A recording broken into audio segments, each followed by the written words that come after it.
TheRemnant.com.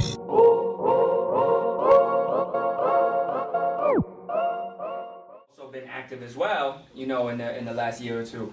But just chopping it up with him on more on a level of just even outside of battling, just you know, like just yo, what's up, like how's life, you know, and things like that. Because he's an older dude, you know, and you know, not for nothing, like he brings a certain type of, you know, if we're talking about like the spiritual sense of things, you know, like from the word and things like that. But that's what I mean. I was talking with Evan in the car. We was just chatting about, you know, like as much as you be like, yo, there's, you know, the Christian battle rap and then what's not, what isn't. I'm like, I don't know. Me personally is just, I think like, yeah, it's understandable that, you know, to differentiate in some cases. But I don't want to let myself, so I'm speaking purely just for me right now, get into that mindset where it's like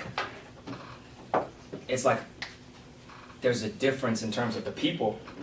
You know what I'm saying? Like, yeah, like if you like the content, obviously there's a different approach. But like I just don't ever want to be like, oh, you know, let's say you see someone like a Lux or even Charlie Clips or any one of these guys. Yeah. They're in their verses and there's a reference to their relationship with the Lord. Even in the context of that one round. I don't want to just be, I don't want to just like, what is the word called? Like, I don't want to just brush it off simply because this isn't a URL battle. And then right away I'd be like, Charlie Clips don't know God. You know what I'm saying? It's like, because I'm like, how do I know? You know what I'm saying? Like, because for all I know, he might have a closer relationship with the Lord than I do. Absolutely. You know what I'm saying? Like, I don't want to let myself think that, yo, I got songs up on Rapzilla. I'm rocking at Flavor Fest. He's on URL. So obviously, I'm the guy. I'm rocking for God, and he's just some heathen. You see what I'm saying? Like, and that's like the most extreme way of describing it. But I'm going off on a tangent. But the point is, so chopping it up with like Lugs. And just like a bunch of the other guys, like even me, like the younger guys, like DNA, right? Like so, even before meeting DNA, I was just like, yo, he's dope. You know, he's very, you know, definitely reminds me of like the, you know, when I was younger and doing it. Very emphasis, like a lot of emphasis on like rebuttaling and making sure I go off the top of the head, so y'all know I'm going off the top of the head. And then finally meeting him, just a, you know, regular young dude. You know what I mean? Like I met him a few years back, so.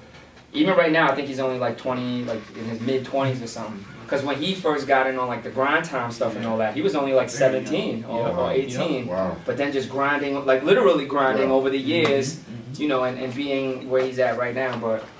But yeah, I mean, like for me, you know, just kind of wrapping it up in terms of like this whole, the battle rapping thing, I had this one kind of like a personal revelation. Specifically at, remember the event they had a couple months back, Total Slaughter? Yeah. Right? It was like this big... I brought you on Facebook about that. I was like, yeah, because somebody had quoted you on BattleRap.com. Like I saw Jen in there. I was on Facebook like, yo, Jen, you was in Total Slaughter? How was it seeing Joe Boy? She's like, I left right before the battle. You was like, ah. Wait, I responded to it? Yeah, you responded to it. I left like maybe like halfway through. I saw it. I saw like maybe the first 2 or 3 rounds. But the personal revelation that I had that night, I guess I'm just sharing with y'all brothers right now is, I mean, I wrote about it on like a blog too, but basically that, man, no matter how far away I ever become removed from it in terms of like participation and not battling, I think that connection that I have with battle rap will just forever be there. Like, and not that that's a, you know, a bad or good thing. It's just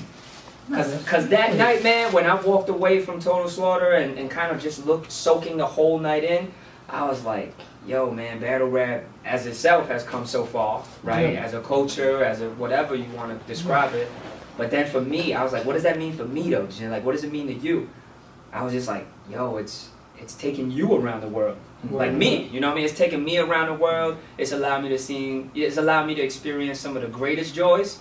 It's also allowed me to experience some of the, as I could describe it, some of the heaviest pains too. You know what I mean? Like, yeah, because you know, like winning on 106 and getting a deal and all that was phenomenal, right? But then like, yo, I also remember the moment, like, you know, when I lost to like Sirius Jones, right? Like, let's just put it right after, you know what I'm saying? Like, it's, but if you ask me, this was the mind-blowing thing. And this is a big part of my testimony too.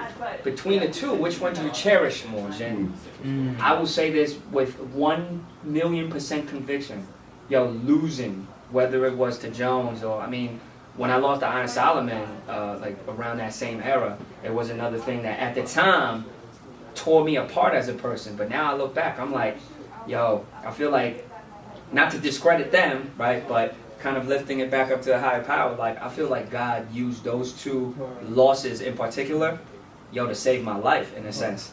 Because it was those two losses that challenged me in the most intense way to really look inside and ask myself, who on earth are you, Jin? And where do you value yourself as a person? Where do you find your purpose? And when it got stripped from me in such a crazy, I mean, I talked about this even on a Vlad interview. It saved me, because prior to that, I was idolizing this battling thing like there was no tomorrow.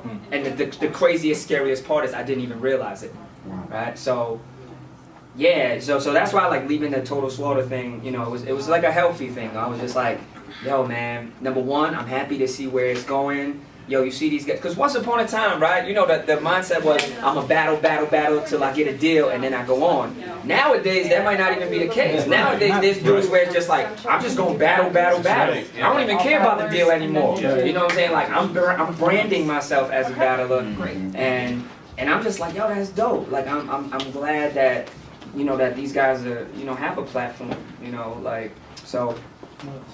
It was just, man, battling is, I don't know, on my tombstone at some point in the whole thing, they might have to put one of my 106 bars on there.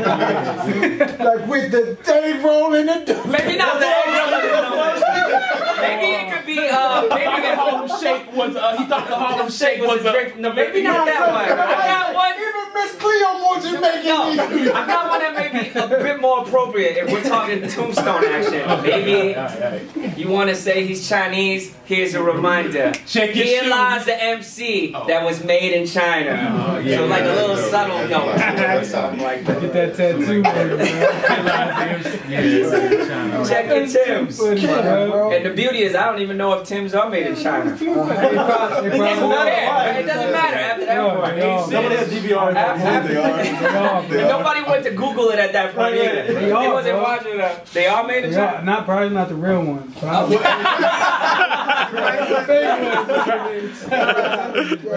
the Jimbalins. Anyway, next the Jimbalins though. But I was just chatting with Cutting in the car about that. That was like 13, 14 years ago. So was it that far ago? Yeah, 2001. Yeah, I was in like junior high, I think. Yeah, 14 years ago, man. So I mean, and that's why this is such a big part. I was like 19, around, almost turning 20 at the time. But that's why, like, this is such a big part of my testimony is that, man, I just look back on where God has brought me and where He allowed me to go through both the highs and the lows. And then now I sit here amongst y'all and I'm just like, man, the stuff that I cherish the most doesn't even have anything to do with any of that, right? Like, it's like my wife, my son, my family, my peace of mind.